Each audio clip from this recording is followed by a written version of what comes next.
안녕하세요. 자, 1장 마지막 강의를 진행하도록 하겠습니다. 이번 시간에 우리가 공부할 키워드는 이 using이라는 키워드입니다. 이 using이라는 키워드는요, 우리의 편의를 위해서 제공이 되는 키워드인데, 구체적으로 들어가서 이야기를 해보도록 하죠. 자, 들어가기에 앞서서 요거를 갖다가 우리가 한번 읽어보고 들어갔으면 좋겠어요.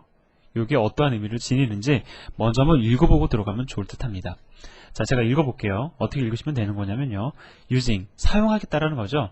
사용합니다.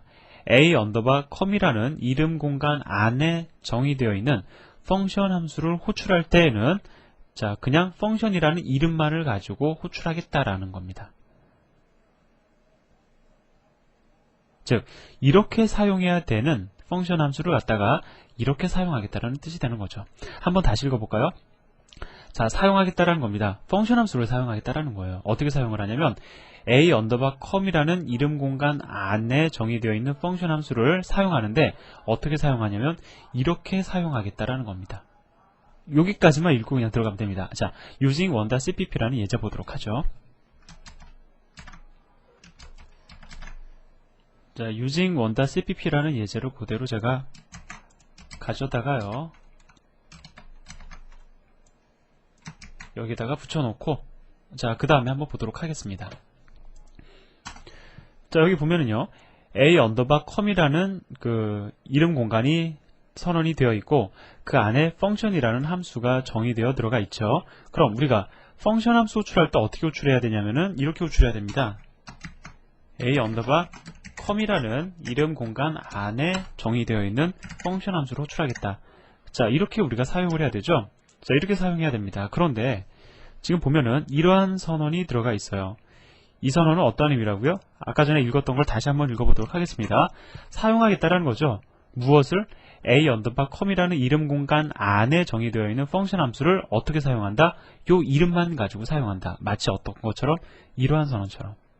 그러한 의미입니다. 즉, 이렇게 사용해야 되는 펑션 함수를 이렇게 사용하겠다라는 선언이 이 선언에 해당이 되는 거예요. 어렵지 않죠? 자, 그럼 컴파일하고 실행을 해보도록 하겠습니다. 자, 2번 호출되고 있는 걸 알 수가 있습니다. 따라서 당연히 이렇게 접근하는 건 가능한 거고요. 이러한 선언에 의해서 이렇게 접근하는 것도 가능해진 겁니다. 어렵지 않죠? 자, 그럼 돌아와서 또 보도록 하죠. 그럼 이거는 뭐냐? 이 선언은 어떠한 선언이냐? 자, 요것도요, 예제를 통해서 우리가 바로 보도록 하겠습니다. using to.cpp라는 예제를 보도록 하죠.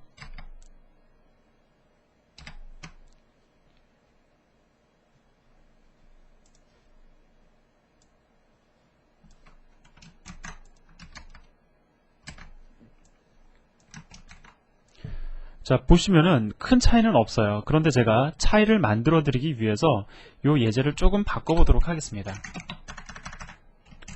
자, i라는 변수도 선언을 하고요.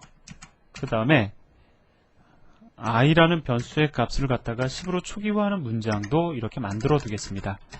자, 그러면 우리가 조금 전에 배운 내용을 가지고 이렇게 a_com이라는 이름 공간 안에 선언 및 정의되어 있는 변수나 함수에 접근하기 위해서는 어떻게? 이렇게 그냥 변수나 함수의 이름만을 가지고 접근하기 위해서는 어떤 선언이 추가적으로 들어가야 되냐면은 using a_.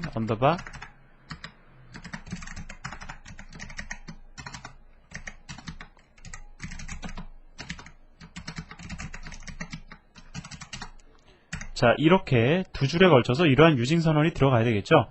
a_com이라는 이름 공간 안에 선언이 되어 있는, 정의되어 있는 펑션 함수에 접근할 때는 펑션이라는 이름만을 가지고 접근하겠다. 그 다음에 a_com이라는 이름 공간 안에 선언되어 있는 i라는 변수에 접근할 때는 i라는 이름만을 가지고 접근하겠다. 이러한 선언이 필요할 겁니다. 그런데요, 이거를 갖다가 다 감싸는 선언이 이거예요.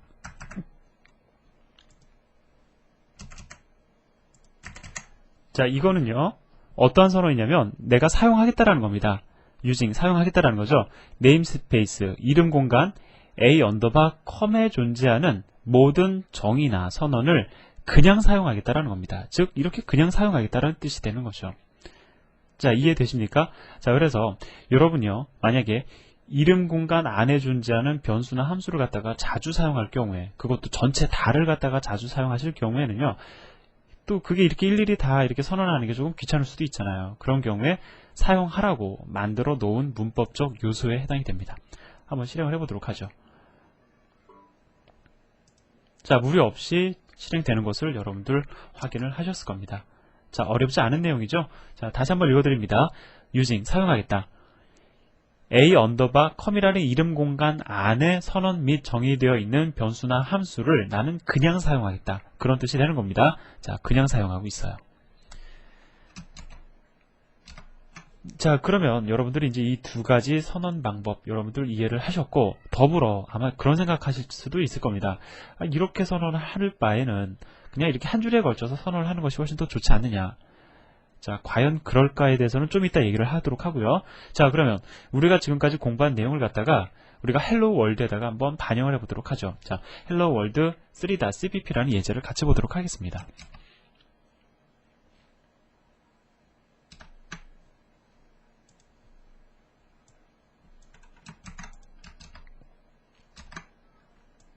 제가 실습을 하면서 여러 가지 작업을 하는 게 여러분들에게 좀 지루하게 느껴질지 모르겠네요. 자, 지금 보면은요. 자, 헤더를 갖다가 인크루드 하는 걸로 봐서는 분명히 그 새로운 표준에 입출력 헤더 파일을 인크루드 하고 있는 것을 알 수가 있습니다. 자, 그랬으면은 우리가 cout을 쓸 때 std cout을 써야 되는 거고 endline을 쓸 때 std endline을 써야 되죠. 그런데 그렇게 하지 않고 cout과 endline만 쓰고 있습니다. 왜냐면 자, using 선언에 의해서 자, std cout을 내가 사용할 때 그냥 cout이라는 이름만을 가지고 접근하겠다라는 선언이죠. 그것을 cout에다도 cin에다가도 그 다음에 endline에다가도 선언해주고 있어요. 그렇기 때문에 뭐 이제는 이러한 선언만 미리 해두시면은요, 9버전의 C++ 코드처럼 이렇게 그냥 cout과 endline 직접 접근 가능할 겁니다. 자, 무리 없이 실행되고 있죠. 자, 이것도 우리는 알고 있지만 여러분들 이 선언도 알고 계시죠? 뭐냐면 자, 일일이 이렇게 선언해 주는 것이 귀찮다. 그러면 나는 using